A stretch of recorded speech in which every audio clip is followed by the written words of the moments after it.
আসসালামু আলাইকুম। সাবেক সেনাপ্রধান জেনারেল আজিজের উপর মার্কিন নিষেধাজ্ঞা নিয়ে রাজনৈতিক অঙ্গন এখনো উত্তপ্ত, তোলপাড় চলছে, নানা আলোচনা সমালোচনা চলছে। রুহুল কবির রিজভী বলছেন, সপরিবারে সাবেক সেনা প্রধানের উপর মার্কিন নিষেধাজ্ঞায় সরকার স্তম্ভিত। এটি বলার কারণ আছে, কয়েকদিন আগে যখন ডোনাল্ড লু এসেছিলেন তখন চরমভাবে উচ্ছ্বাস প্রকাশ করেছিলেন ওবায়দুল কাদের। বলছিলেন যে বিএনপিকে ক্ষমতায় বসানোর জন্য নয়, সরকারের সঙ্গে সুসম্পর্ক প্রতিষ্ঠার জন্য আসছেন ডোনাল্ড লু। এমন নানান রকম তির্যক মন্তব্য করা হয়েছে। পররাষ্ট্রমন্ত্রী নিজেও বলেছেন যে লু ঢাকা সফর করার পর বিএনপির মাথা ঘুরে গেছে।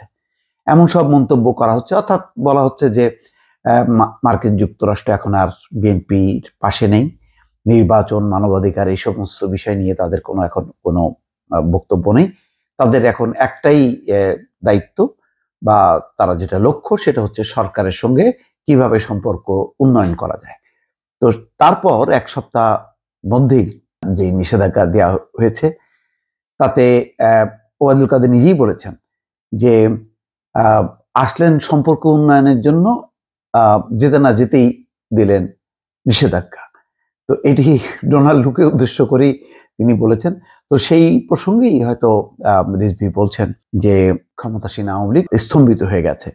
বৃহস্পতিবার নয়াপল্টনে কেন্দ্রীয় কার্যালয়ে সংবাদ সম্মেলনে তিনি এই মন্তব্য করেন।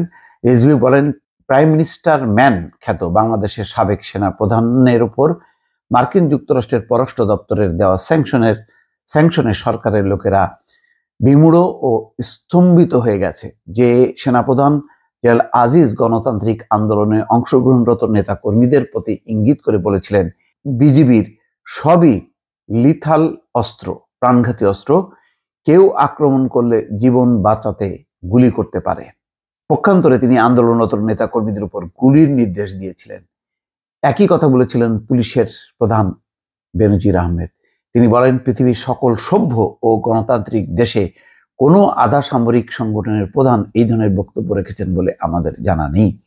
যে কোনো দাবির প্রশ্নে জনগণের উত্তাল আন্দোলনে অংশগ্রহণরত শ্রেণী পেশার মানুষরা সবসময় ইমিউনিটি অব নন কমব্যাটেন্ট আইন প্রয়োগকারী সংস্থা ধৈর্যের সঙ্গে সেটি মোকাবেলা করেন, কারণ আন্দোলনকারীরা সবাই থাকে নিরস্ত্র। রিজভী বলেন, সম্প্রতি মার্কিন যুক্তরাষ্ট্রে চলমান ছাত্র আন্দোলন তার একটি উৎকৃষ্ট দৃষ্টান্ত। সেখানে অনেককে গ্রেপ্তার করা হলেও কাউকে গুলি করা হয়নি।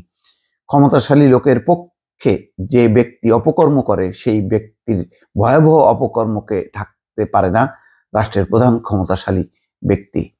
জেনারেল আজিজের অপকর্মের দায় শেখ হাসিনা সহ ডামি আওয়ামী সরকারের। সাবেক সেনাপ্রধান জেনারেল আজিজ ও সাবেক পুলিশ প্রধান বেনজিররা আওয়ামী ফ্যাসিবাদী প্রতিষ্ঠায় গেস্টাপো বাহিনীর ন্যায় ভূমিকা পালন করেছেন। আজকে আবারও ক্রসফায়ার বন্দুকযুদ্ধ, দেশের বিভিন্ন স্থানে সরকারি দলের সন্ত্রাসীদের ন্যাক্কারজনক হামলা, নেতা কর্মীদের বিরুদ্ধে মিথ্যা মামলা, ফরমেশি রায়ে সাজা ও গ্রেপ্তারের বিপজ্জনক পরিস্থিতি সৃষ্টি করা হয়েছে। বাংলাদেশ এখন যেন কারবালার প্রান্তর। তো এই হচ্ছে আলোচনা। এই আলোচনা রাজনৈতিক অঙ্গনকে যথেষ্ট আলোড়িত করবে, যদিও এর মাঝে সংসদ সদস্য আনোয়ার আজিম খুন হওয়ার কারণে জেনারেল আজিজকে নিয়ে আলোচনা কিছুটা চাপা পড়েছে। দর্শক ভালো থাকবেন, আল্লাহ হাফেজ।